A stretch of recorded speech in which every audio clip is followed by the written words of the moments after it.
So, how to enhance productivity while working from home?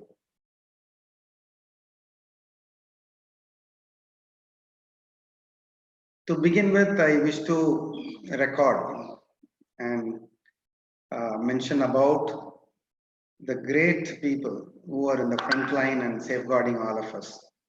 So while we are all able to work from home, it's not the case with everyone, including some of the senior officials in the government to the frontline workmen. Many of them got affected, some of them even have given their life. But still, they continue to be in the forefront and fight and prevent the disease from spreading and curing those who got affected. So we must, from the bottom of the heart, thank them and think about them definitely.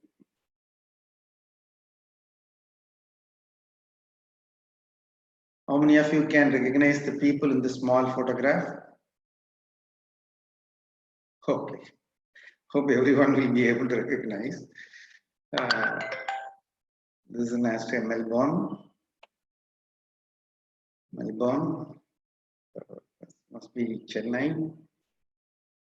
And this is Aruppukkottai or Chennai? Aruppukkottai. Okay. And again in Chennai. So why am I showing all this? Is some of you may be really missing. Though we work and we work a little more or a little less or whatever, but definitely many of you must be missing this place where we used to come, meet each other, spend time together and work. I also miss. In March, when the work from home was announced first, this is a feeling for many. Oh, I need go to office. I can work from home. I have flexibility. I have a lot of free time. So there's no somebody breathing through behind my neck or nothing. So I am comfortable. But as time went, so some people started feeling slightly dull, worried, at times little irritated. All the time only at home, not meeting any colleagues, friends. To begin with the work from home, the routine went for a 6. So people didn't really know when to start, when to stop, when to get in again, so what to do. So there was a bit of confusion everywhere. Now we are a bit settled, but it looks like we have to continue the social distancing. There's no choice, or the end is not near. That we may have to continue social distancing.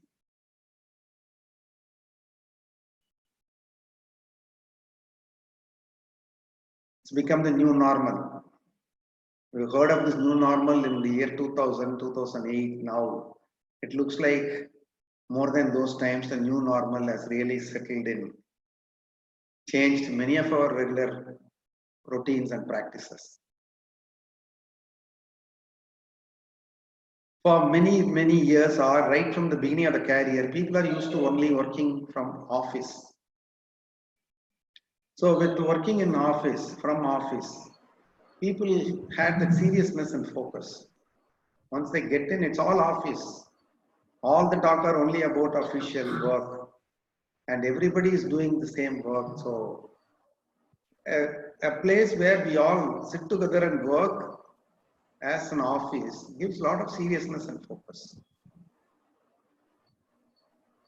With the work from home, for many people whom I have interacted with, hundreds of them during these 4 or 5 months, the whole day, I understand from them, is without something which I'll be showing in the next few clicks. But I'm giving an opportunity to guess what you think that the next word. With work from home, the whole day is without what? There's a clue in the picture already. Okay. It's without a structure.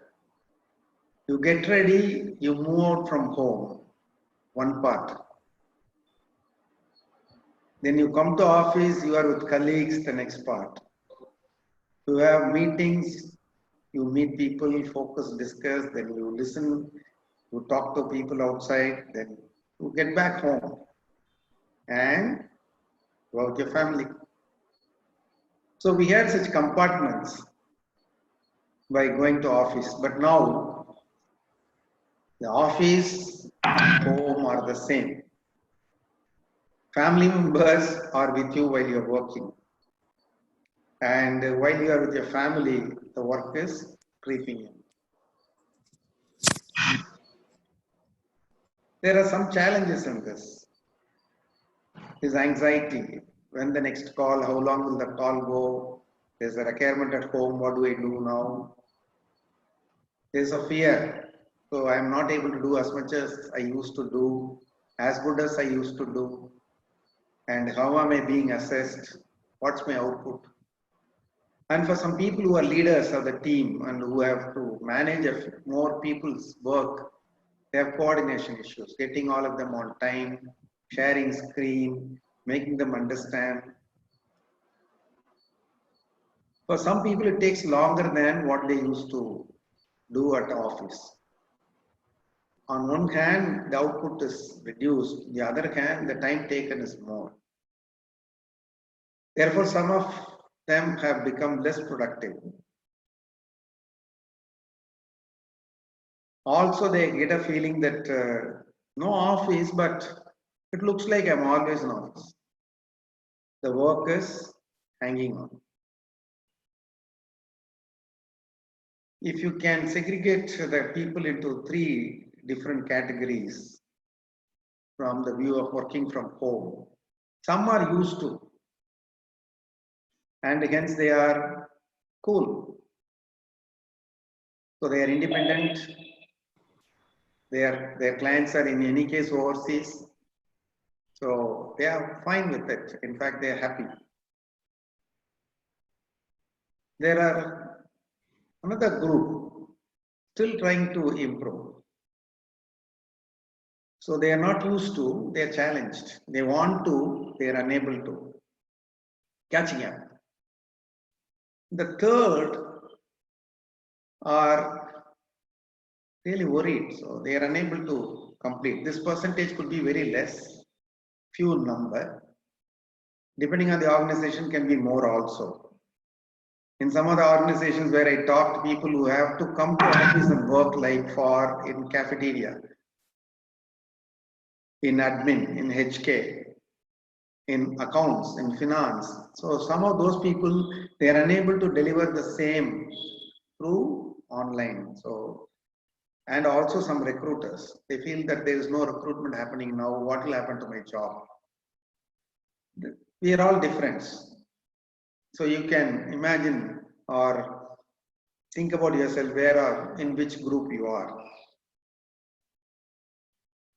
So we may be in different groups, but overall, whether it's pandemic or it's social distancing or whatever, we all continue to depend upon our organization's performance. There may be challenges, there may be issues, there can be power problem, there can be internet issue, there can be so whatnot. So, however, we will continue to depend on organization's performance and on which the progress for both organization and people depend on it, and the prosperity for organization and people all that depend on organization's performance.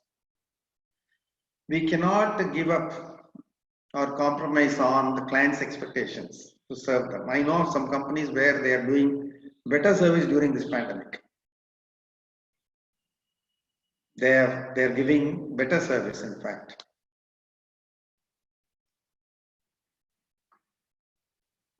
When I talk to some of the employees in some other organizations, to begin with in the month of March, April, some of them told me that they are giving their best. So people limit themselves by saying, this is my best, What can I do? I give my best. What more you expect? I am in such a situation, precarious, difficult. But what is required is not anybody's best. What is required is the required to meet the client expectations. Therefore, to get out of the mindset of I am giving my best, we need to move to I will give what is required. More so in conditions where we don't meet clients and we don't understand people directly.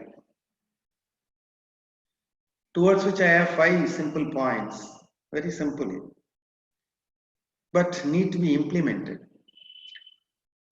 Many are yet to get clear about what's really happening. The lockdown is real. For some people, they have not taken it seriously. They still move around and grip about this lockdown. And in what position the company is. When the lockdown was announced and before some announcements from the governments came, people really thought that's the end of the world. Going to be really a big disaster. But somehow we have managed all that and we are continuing to work and we are continuing to manage. So therefore, what is this now this company is doing? What is this nation, the governments are doing? How long will the support remain? And how will the support money will be managed by governments? What more may come later? And where is customer today? How are their people? How they may change tomorrow when the pandemic is over? And what's my work and what am I doing? So some clarity. I'm not saying how it should be, but I'm just saying that we need to clean our spectacles and see more clearly as to what's really happening. It should distill down our minds that yes, this is the real situation. And there's no use in fighting this new normal. As much as we fight, we'll be stressed. When you give the fight, stress goes down. So we need to change what can be changed. We need to give up what we cannot change. And we should have the wisdom to understand the difference. We know of national heads, some of the country's premiers who challenged it and were roamed around without a mask. And we heard some of them got infected. And some of them had to fight in the hospital to come back to normalcy. In many countries, even the number 1, number 2, and some of the senior people have got affected. It has not spared even great superstars in India or elsewhere. Great sportsmen, anybody. So this is new normal. This is a challenge. It can spread. It can affect. It kills people in all age groups. And from all age groups, people have got out of it. So there is something else that we need to be careful about and aware of. So accept the new normal and be prepared for it. By now you would have done. So talk to family members and tell them this is what working from home is. It's not a holiday. It's not extra time that I have got. In fact, it's a time that I need to do more. It's a time that I need to prove more. It's a time I need to contribute more. And all of us together to have to manage this. So tell the family members and apprise them. So when you tell them and seek and enlist their support, it helps a lot. So because people at home may not know as much as we know about what's the seriousness of calls, meetings, etc. To have a schedule. So you may be driven by your project heads or the project deadlines and calendar. But still, having a schedule will make us, especially in our subconscious mind, be prepared to deliver and be there on the time. So when you don't have a schedule, it's all open and clumsy. And some people are very good in making a schedule. They miss out on adhering. Adhering to schedule needs no further emphasis. So for many people working from home, it's like I showed in a slide a few slides before. In the middle of the screen, you would have seen somebody sitting on a sofa set, having his laptop on the lap.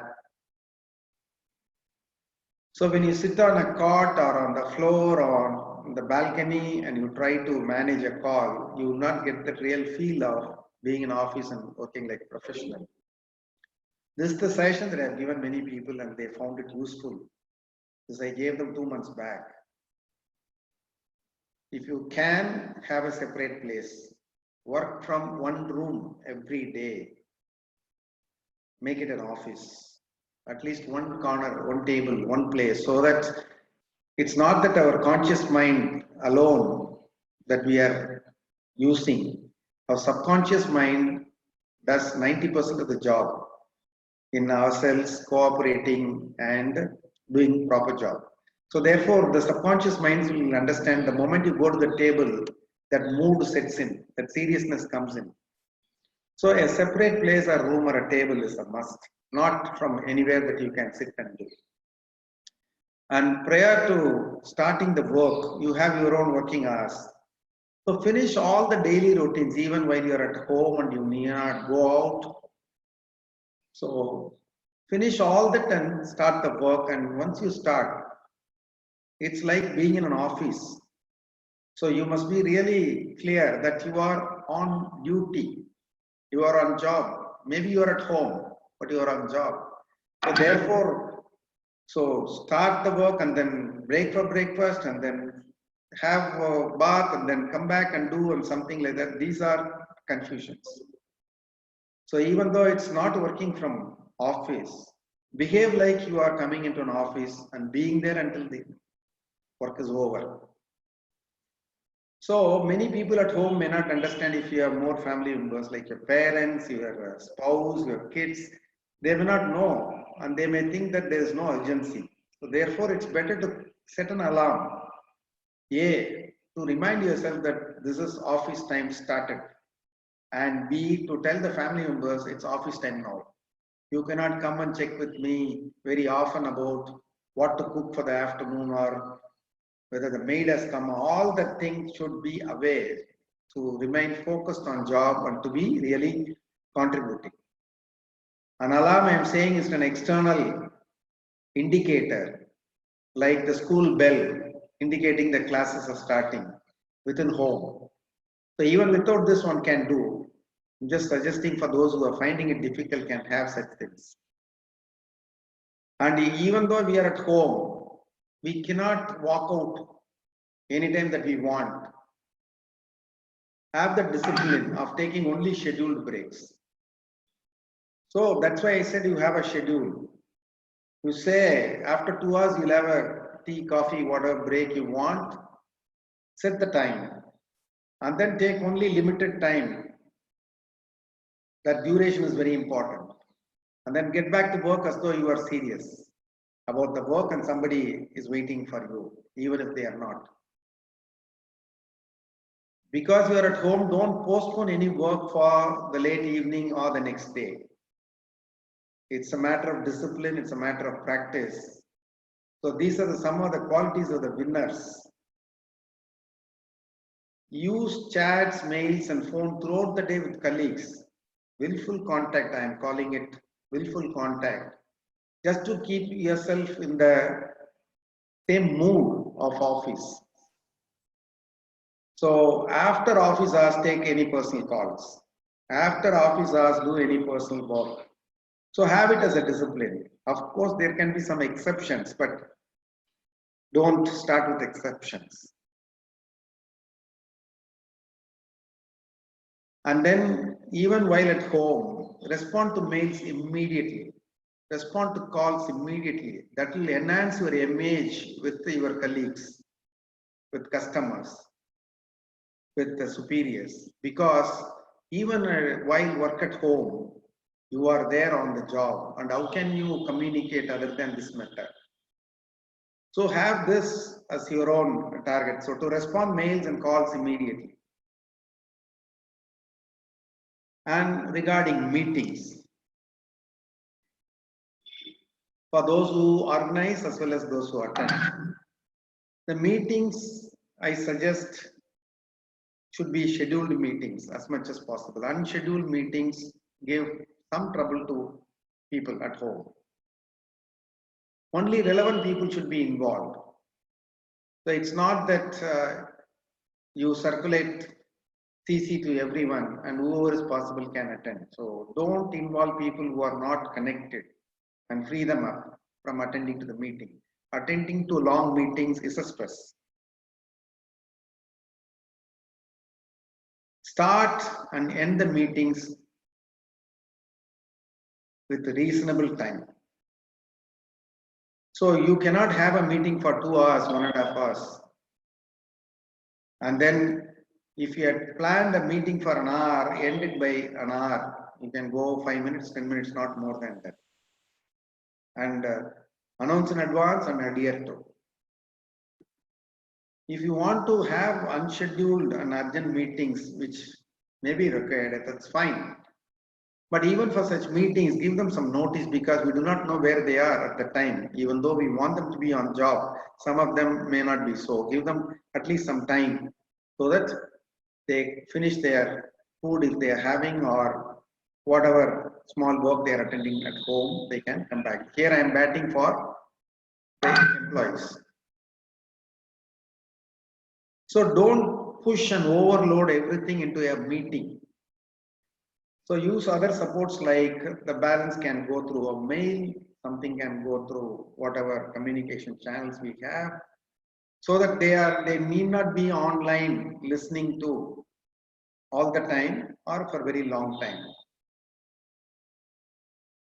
And this is an interesting thing. It may not be applicable to everyone, but definitely applicable to some people. I do not know who are those some. While working from home, promise yourself no movies or no TV on. We may think that no, light music is fine. That's okay. Some instrumental music. No games. So some people have a habit of playing something, taking a break and doing. It's all possible at home, but not to sleep during working hours. Have your own working hour and not even a nap in the afternoon.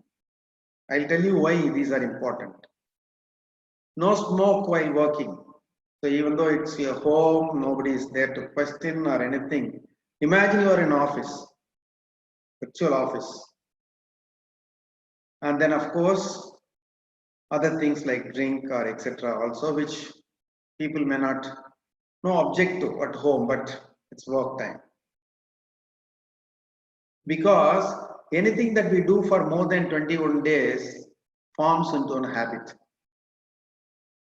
Later on, when we come to office and work, we may miss some of these things which we are used to while work at home, and that may affect our productivity.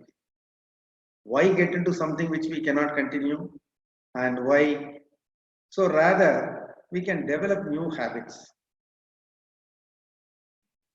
They say any behavior through regular repetition becomes automatic or habit. The first they say you get a cue, then you start craving for it, and then you meet it, you get it, quenched it, and then you again want it. So the time it becomes a practice. So you will be not at peace if you don't get the same thing while you are in office. So you may wonder why you are not able to be the same productivity level in office later on. Because you will miss something what you cannot do in office, but you were doing while you were at work from home. So beware of the habits that may slowly creep in. So while that's the other side, the positive side is while you are at home, when you have some time saved on travel, start reading good books, history. So whatever is of your interest, novels or whatever. Learn some languages which will be helpful. Practice yoga, some workouts. All this, now you have time. You are going to do it regularly. While you work from office, you have to start early and then in a hurried manner, go for transport and move. Now you have all the time. So don't bother. This, there are bigger events. Don't think that we are in real trouble and this is a big problem. There were bigger events. For such presentations, when I went through some of the material I have, I was astonished what type of conditions were prevailing and how people managed. World War I, World War II. You can imagine the disasters. There was nothing left for many people after the war, and they had to live, continue to live. You can see some of the floods and the number of people affected or dead. China floods 1931, see 40 lakh people. So it goes on. There were very big disasters. Hiroshima nuclear detonation 1945. How many people died? What happened to the entire place? The people lived after that. They have come out of all that. During the war, they were there. Nagasaki and Holocaust, where people were targeted and killed. 6 crore people, 60 million people were killed. It's not only in the history, even now there are bigger challenges. Like, not many people get water, and it's not easy to get water, simple water. People are struggling to get, and they live. This is a photo from Chennai. I was surprised to see in the internet sometime back. There are people in China in one place where children have to climb up for 2 hours to go to school. This is every school day affair, every day affair, Monday through Friday. World's toughest school run. Children from remote Chinese village have to climb unsecured vine ladders or vertical cliffs between home and class. This is the life that many people have. This is in Philippines. They don't have much, but you see how they have put the board, happy land. COVID-19 pandemic is a problem, but there is other side to it.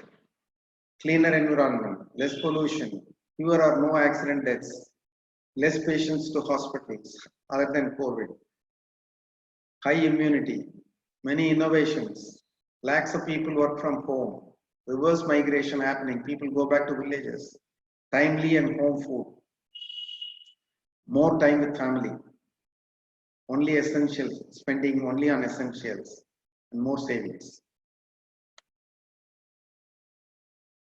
Difficult times are also seen as an opportunity. World War I, II, nearly for 6 years. Once people vacated Chennai like helter shelter, they ran out of Chennai. Property prices were falling like stone because they thought there is going to be bombing in Chennai. But luckily, that did not happen. Many innovations like poison gas, flamethrowers, tracer bullets, battle tanks are negative, but drone planes, sanitary napkins, mobile X-ray machines all came through that period only. Under pressure, people came out with innovations. Innovation is the ability to see change as an opportunity. This a change is an opportunity, not a threat, says Steve Jobs. These are some of the products that came out in World War I and II. The ball pen, the dynamo-powered torch, the jerry can. Earlier, there used to be aeroplanes only without any pressure control. The pilots cannot manage the difference in pressure within the aircrafts, but only during the war they came out of the pressurized cabins. And you can see Nescafe there. Nescafe is that Brazil suffered because of the Great Depression, the poor economic growth for about 8, 9 years, 10 years.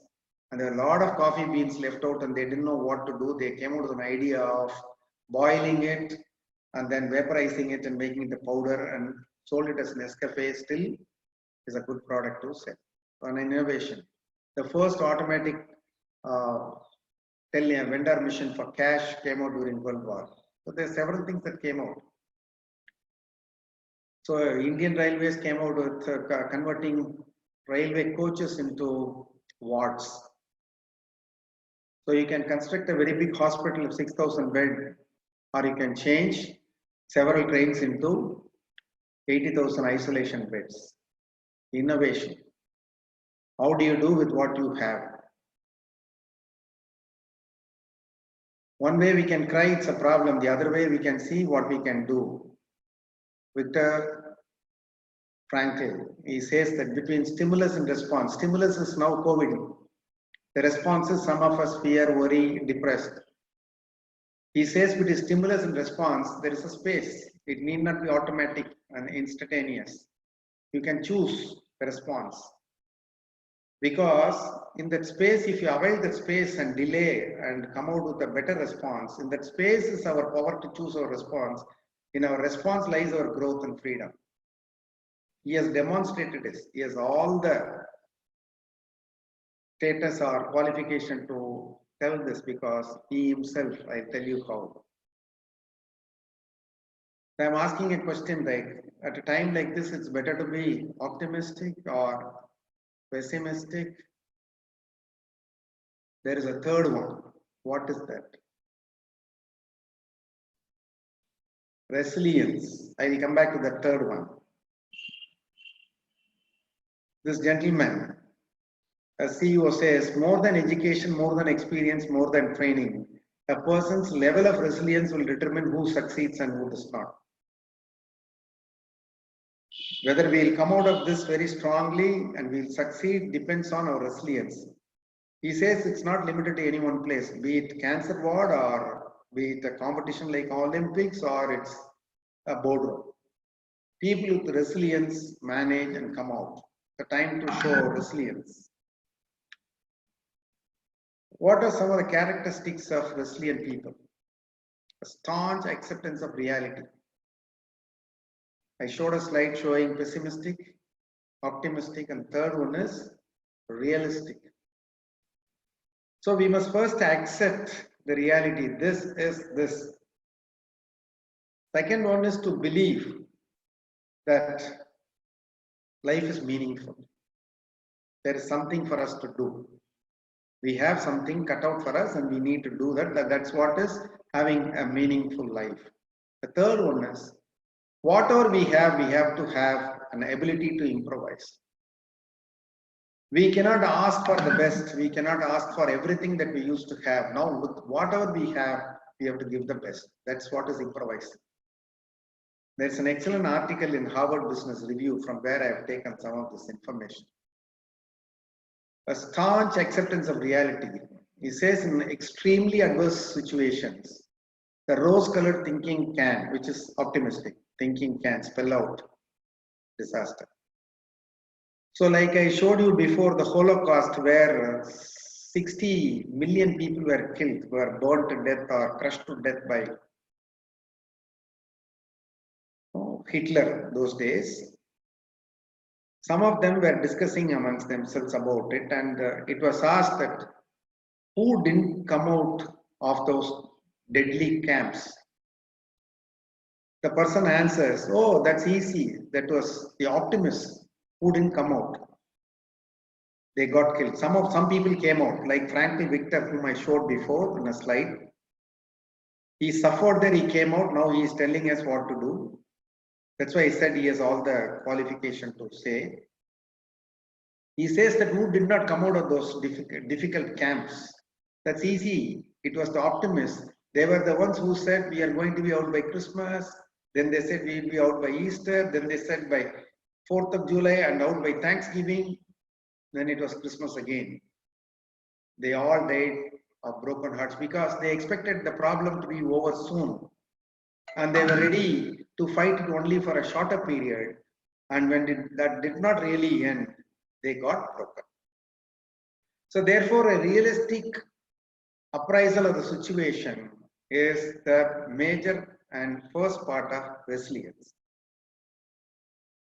Resilient people have very sober and down-to-earth views about those parts of the problem. This is also said in Tirukkural, a 2000-year-old epic in Tamil, which says, "Not to fear what ought to be feared is folly. It is the work of wise to fear what should be feared." அஞ்சுவது அஞ்சாமை பேதமை அஞ்சுவது அஞ்சல் அறிவார் தொழில். So we need to fear what should be feared. Do I really truly understand and accept the reality of my situation? You can see this an interesting thing. Prior to September 11, 2001, where the Twin Towers were blast, Morgan Stanley, a very popular financial services company, is still there. Morgan Stanley, famous investment bank, was largest tenant in the trade center. The company had 2,700 employees in the trade center. They occupied 22 floors in one of those, 43rd to 74th floor. On the horrible day, the first plane hit the North Tower. Morgan Stanley was in South Tower. At 8:46 a.m., the other tower was hit. And Morgan Stanley started evacuating. 1 minute later, at 8:47, they started evacuating the place. When the second plane crashed into the South Tower, 15 minutes after that, Morgan Stanley officials' office was completely empty. Because after the first plane hit, they all moved out. How they moved out? Who made them move out? All told, the company lost only 7 employees in that 5,000 plus dead disaster. Only 7 employees, despite receiving an almost direct hit. Because they did not deny the problem of the first plane hit, and they did not think that they will not be affected. Denial is a bad coping mechanism. 2,700 people saved because of the person you can see on the right corner of the screen, the guy. Soon after this goes back to the history. Soon after 1993 attack on the World Trade Center, senior management recognized working in such symbolic center of US commercial power made the company vulnerable. Attention of terrorists. So the first attack happened in 1993. Immediately the management recognized there is a possibility of such things happening in other important landmark buildings. So they engaged a person, launched a program called preparedness. Emergency preparedness plan is there even in India in Factories Act. So even before something comes, you have to imagine it has come and regularly practice. How will you respond when there is a danger? This man was engaged for that, and then he prepared all of them to evacuate quickly. And he did this drill. Many companies have this practice, but they don't practice it regularly, diligently. And when the real problem comes, they are unable to do it. Morgan Stanley, who's VP of Security for the Individual Investor Group, Rescorla, he brought in military discipline to the job of mock drills. Mock drill is you are imagining a problem when there is no problem and running out and assembling in a safe place. When you hear a siren, suddenly unannounced, you have to quickly respond, and they improve on the practice. Rescorla himself, a highly resilient, decorated Vietnam vet, made sure that fully drilled about what to do catastrophe. When disaster struck on September 11, he took that bullhorn, telling people to immediately be calm and follow the well-practiced drill. They have been practicing for years. That was very helpful that day. However, they were only 2,700. There were more floors and more officers, different companies, different people. The general security was saying that their building is very safe and not to move. That was the instruction given by the other companies in the same building. But he insisted people move out. So, and thereby he saved 2,700 people. The tragedy is he went to save further and he died in that mishap. He is hailed as a hero. They say 2,700 people. But the lesson from this is that he took it seriously. The lesson from this is the company took that seriously from 1993 and for many years without a need practiced it, which came handy, helpful, and saved all of them when the terror really struck. They were lucky to have the hit through the second plane, though. So the first one is to accept the reality. The second building block of resilience is they devise constructs about their suffering to create some sort of meaning for themselves and others. You should have a meaning for life. Resilient people build bridges from present day hardships to fuller, better constructed future. We are here today in some place, in some precarious situation, whatever we call some difficulty. So what are we going to do 3 years, 5 years from now? What is the goal that I have? So if we can connect to that, then the space between today and tomorrow, the realization day of the goal, is a space where we build a bridge. Those bridges make the present manageable. This I can connect to the Holocaust. Between 1941 and 1945, across German-occupied Europe, Nazi Germany and its collaborators systematically murdered some 6 million Jews, around 2/3 of European Jewish population. They had different programs. When they gassed with poisonous gas and killed some people, they killed with bullets, and they thought it's waste of money to use bullets to kill. They crushed people. They did several, starved people to death, all that. This is something where people are brought and they are segregated as people abled and not abled, women, children, and frail people. Frail, those that category straight away killed. Slightly abled people are made to work and then killed. Imagine standing in such a queue, being part of the group. This is what the world, some of the population went through. So you can imagine the picture of Frankl Victor, who said there is a space between stimuli and response, and there lies our freedom and progress. He is standing there. I am unable to do a pointer here. He is here. This guy. You can imagine when people are starved to death, how they looked, and they were all dead. While being here like this, earlier we saw that some people thought we'll be out by Christmas, we'll be out by Easter, we'll be out by Thanksgiving Day, and they perished because they had not fully understood the difficulty. But a person like him, one day, he says, this is how people were killed. He has written a book called Man's Search for Meaning. I read this book some 15 years back. He says that while he was walking in the group along with others one day, he had to trade off with another guy with his last cigarette that he had for a bowl of soup. They were given very thin, watery soup once a day. They have to live on only with that.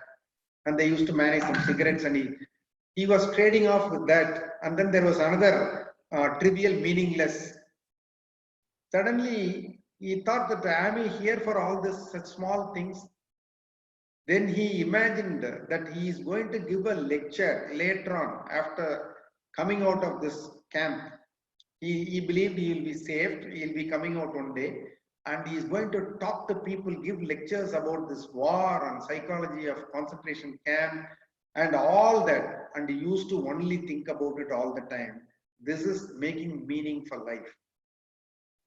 From no meaning life. So just we are going to die.